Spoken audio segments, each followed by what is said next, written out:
Good morning, good afternoon, good evening, everyone. Our dear friend Sheikh Ghassan is healthy, but he's on a plane to Boston right now. He got invited to speak to a group up there, and it was important. So he asked your forgiveness. But you know that he's doing the work and he's here with us in his presence.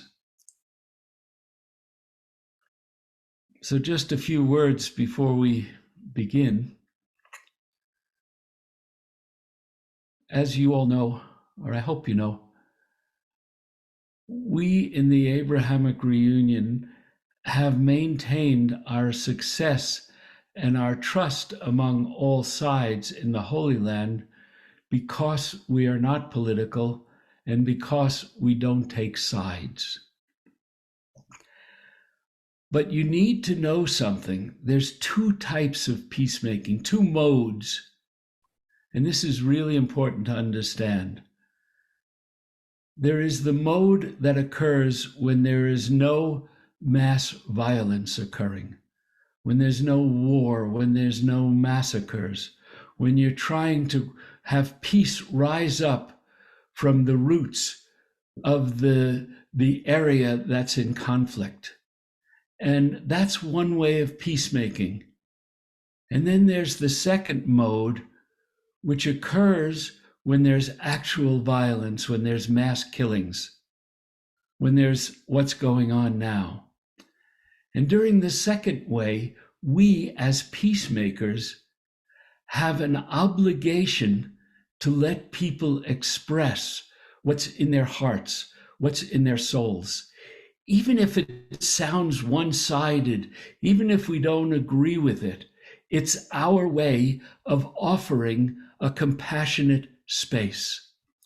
And during times of extreme violence, like now, the peacemaker, first and foremost, must be a battery of compassion, of kindness, of caring, of openness.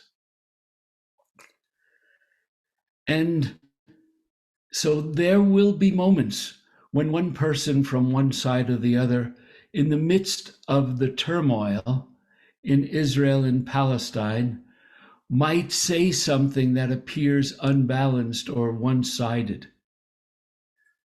It's not that this is our position. On the contrary, our position is to be in the middle, is to be the bridge of peace, the builder of peace. But that doesn't mean that we're not going to allow people who are experiencing deep emotional trauma to not say what they need to say. And for all of us who are in safe places, what's our duty? What's our responsibility? It's not to react and not to judge.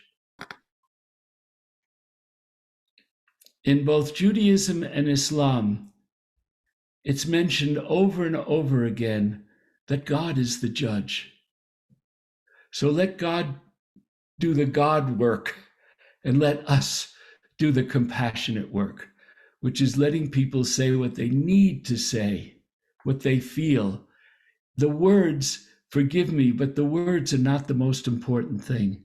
That people can come on here, religious leaders, community leaders, young people, old people, people can come on here and not fear there's going to be this terrible repercussion for saying what's in their heart. You know, there is a wonderful program in Israel called Compassionate Listeners. They're not active right now and they can't be, but what they did and what I was so enamored of, what I thought was so beautiful, is they would just sit and let people tell their stories. They didn't agree with what was said. They didn't have to. They were offering a compassionate space. And I pray that we do the same. Look, in times of war, it's very difficult not to get emotionally wrought up, not to get emotionally entangled. But we need to fulfill our purpose. We need to create that compassionate space that welcomes those people who we know are peacemakers, but they're under stress, they're in difficult times, and we need to be here and, in essence, by our listening, say, we love you. We love you. We feel what you're going through. Not saying, well, the principle has to be this or that. I had an incredible spiritual teacher, and we're going to hear more about him later. His name was Samuel Lewis. And he always said, at least he said it to me for some odd reason, over and over again, there's no difference between peace with justice and peace with genocide. And I didn't understand what he meant. But what he was saying is, first and foremost, get peace without any whiffs. First, peace. First, stop the killing. And then you can have the with part. But first, peace.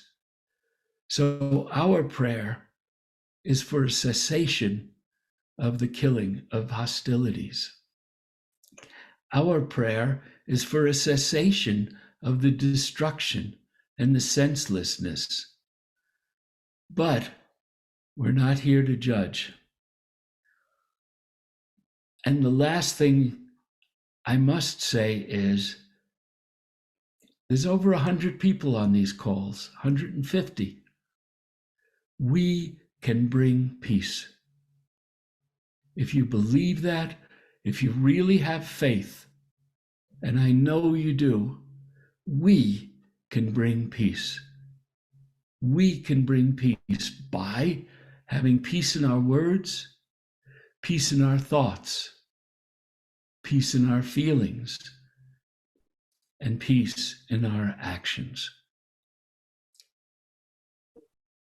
So forgive me for sounding a bit lecture-ish, but it's important, really critically important, that we don't fall back into old modes of behavior.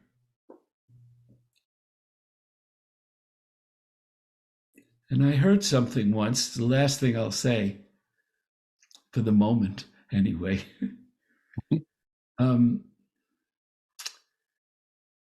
Somebody said, knowledge is knowing that a tomato is a fruit. Wisdom is knowing you don't put it in the fruit salad. So don't just use knowledge, use wisdom. And remember, a parallel word for wisdom is compassion. So we only have 2 presenters today, and they're going to present in tandem. Davy Lewis and Iqbal Jonathan Lewis. And if I may, a little background.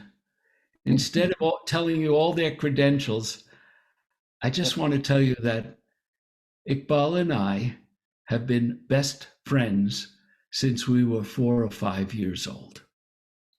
So that's the credential. And Davy and I have only known each other for maybe 50 years, so we're rookies. No, more. We're not rookies anymore, I guess. So I will let the 2 of you take over and bring us peace. Thank you. Well, good morning, good afternoon, or good evening to everyone. And I want to tell 2 quick stories and then do a meditation. The first story about compassionate listening is my grandson. And he'll say to me, Grandpa, let's go buy sneakers, which I don't need. And he, looking in his closet, he doesn't need. And then I'll say, no, I don't want to buy sneakers. And then he says, Grandpa, I know you don't want to buy sneakers, but can we buy sneakers? And I say, no, I don't want to buy sneakers. I don't want to spend the money.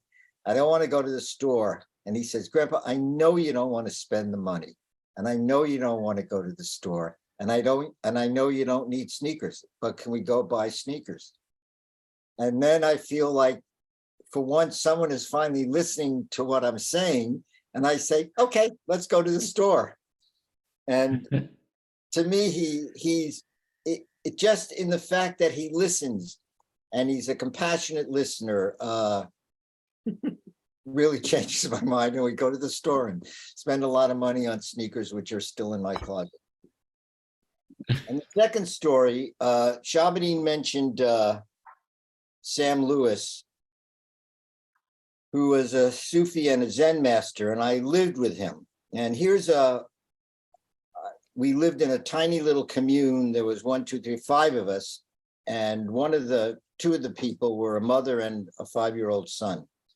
So Sam and I were watching a San Francisco 49er football game, and he was cracking walnuts.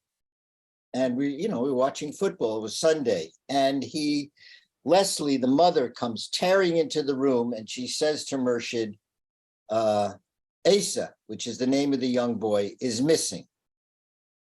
And she said, I looked in the whole house. I went outside. I checked with the neighbors. I called the police. I drove around the neighborhood.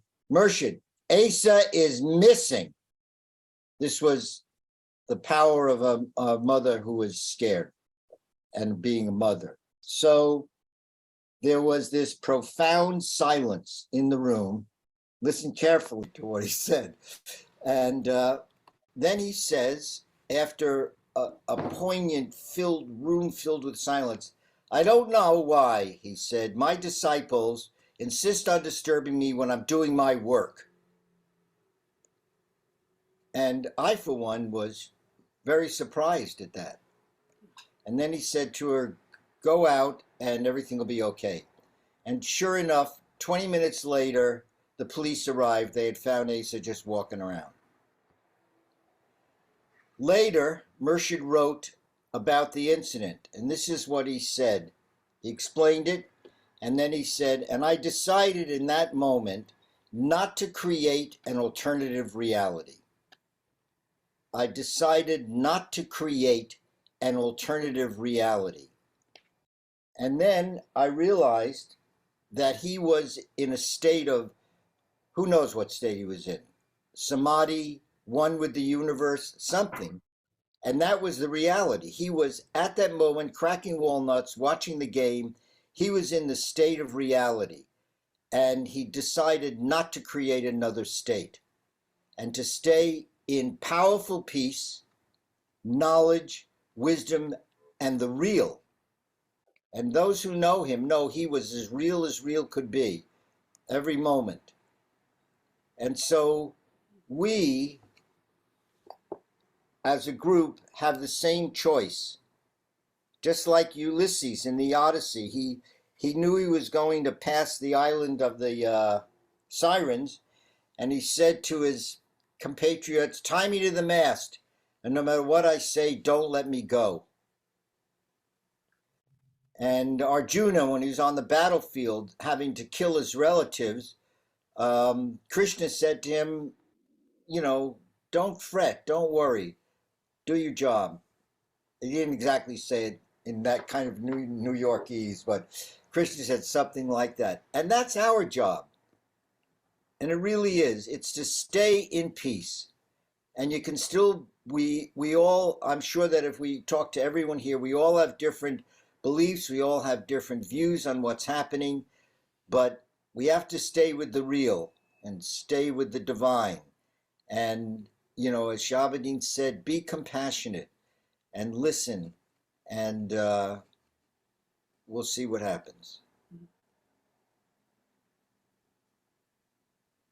I do want to add that 55 years ago, Sam Lewis told us all to work for peace in the Mideast. And Shabadin's picked up that,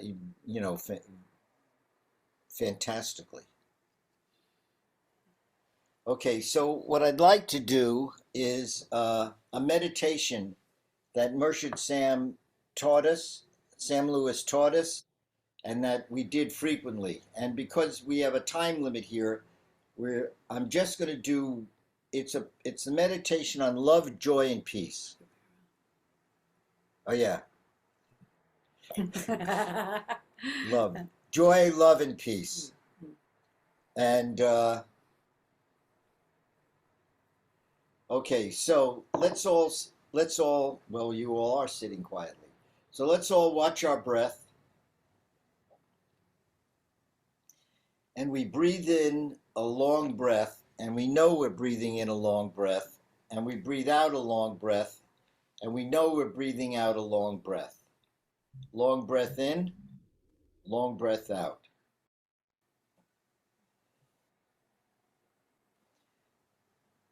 Now we breathe in a short breath, and we know we're breathing in a short breath, and we breathe out a short breath, and we know we're breathing out a short breath. Short breath in, short breath out.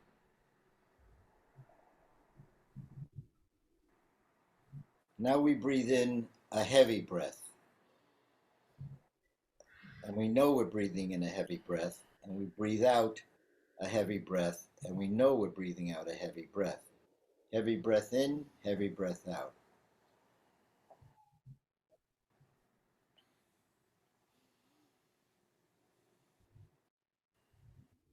Now we're going to make that breath more refined and quieter. And Sam Lewis used to say that refined means more penetrating. So let's refine our breath and have it penetrate deeper into our being. Refined breath in, refined breath out.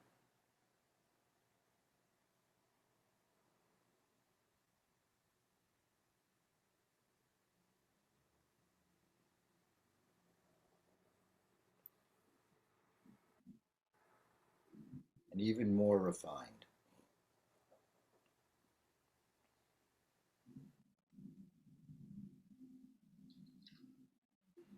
Now let that peace expand till it fills up the room that you're sitting in.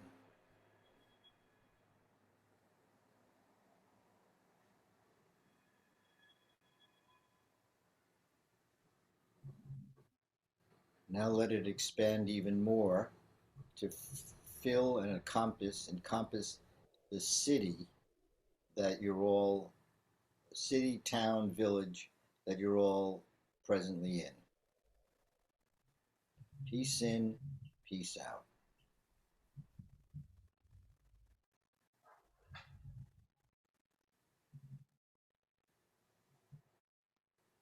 Now let that peace expand even more to fill up the territory, state, county, whatever, that you're presently in.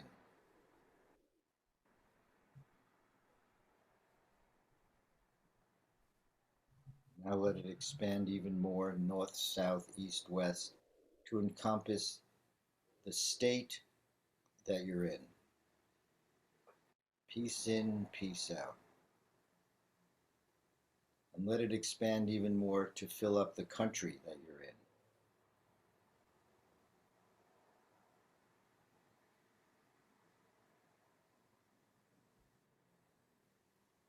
And let that peace expand even more to include the entire world, the little globe that we're all on.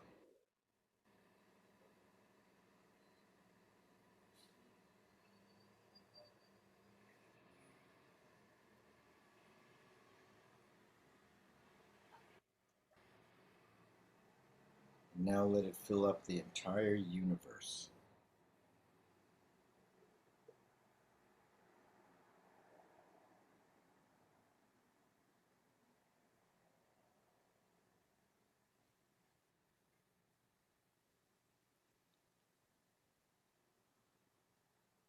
And now bring all that peace back into yourself.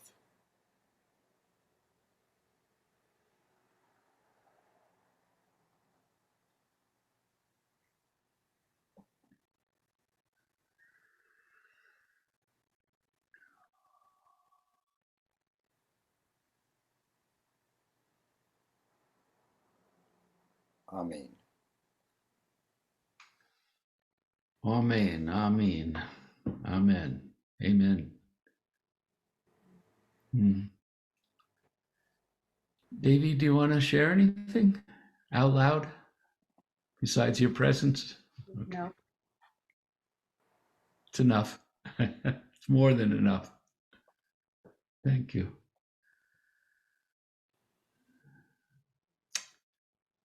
So, well, something about that meditation, which I do quite often, but what helps me when I remember the feeling of that meditation and I place the feeling in my heart center and I allow my heart, I remind my heart, which is the battery for every human being, to project that peace. I remember the feeling of the meditation just a moment ago, that beautiful feeling.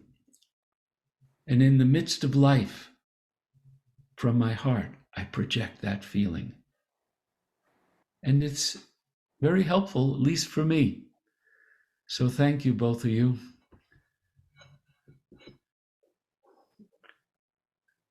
Really, thank you. Now, some people, when they sent in some donations, had some notes they shared with, and Akbar wanted to share those with us. So Akbar, Chris, it's yours. Hi, everybody. Thanks, Iqbal, for that lovely meditation, deep in peace. I feel very peaceful now.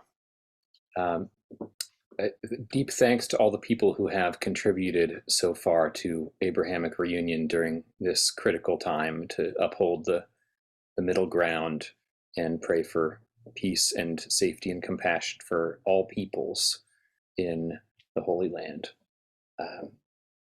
And some people have left notes, and I just wanted to share a few of the notes and prayers that people sent in with their donations. May peace prevail on earth. May Israel and Palestine find a way to live in peaceful coexistence and remember they are family. God, help us create peace. Thank you for your beautiful work. Is there another way to help? There are, of course, you can contact me. SALAAM, SHALOM, peace, from Therese Mum.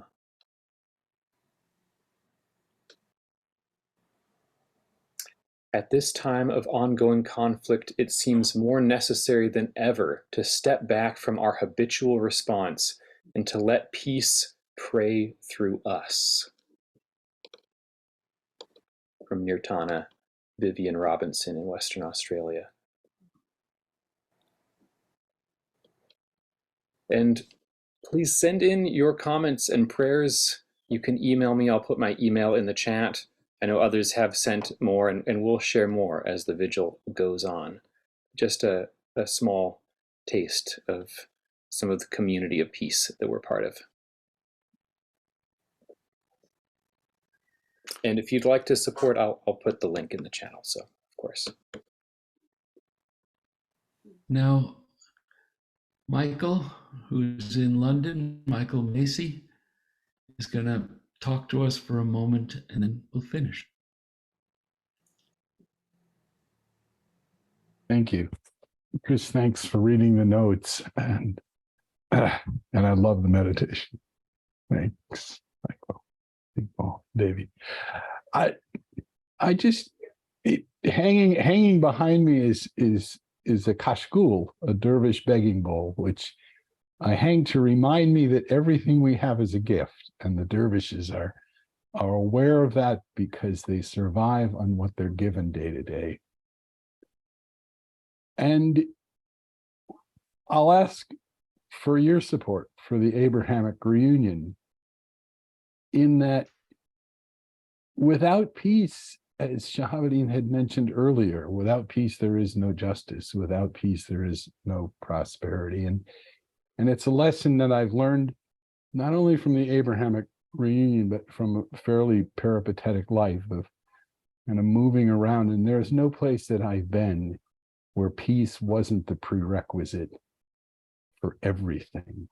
And it is the natural state.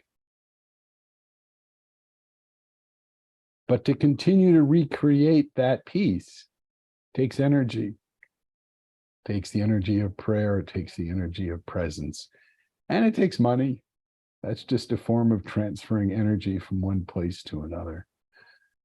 So I would ask that you consider contributing, and also that you consider reaching out to friends, family, colleagues. There are so many requests right now, and the need is so great, and I recognize that. But I always come back to what my experience has taught me, is that without peace, we won't heal the planet. Without peace, we won't provide for each other, nor will we find justice. So that's my appeal. That's my humble ask. Thank you very much. Thank you for coming. That's a great gift of energy. And thank you for considering supporting the Abrahamic reunion. Thanks. So one more quasi announcement. This vigil is scheduled to end on Wednesday. And we, with your blessing and permission, have decided to keep going. It seems like we're building something here very real. And it just seems so important now. So we have no end date, but I'm hoping in my heart that it will be very soon, that we'll end the vigil very soon. And that'll be a good sign. So, of course, everyone is invited, same time, same place. Tell people. I tell people and they say, well, what is it? And I said, it's just a community of people who are praying for peace together and believing that what we do is both relevant and important, and also what we do is effective. Remember, peace needs to be built. It doesn't come from random circumstances. Chaos comes from randomness, but peace needs to be built. And for whatever reason, you all are the builders of peace. And it just takes a few breaths and a few moments of really feeling peace to build peace. So thank you, everyone, really deeply.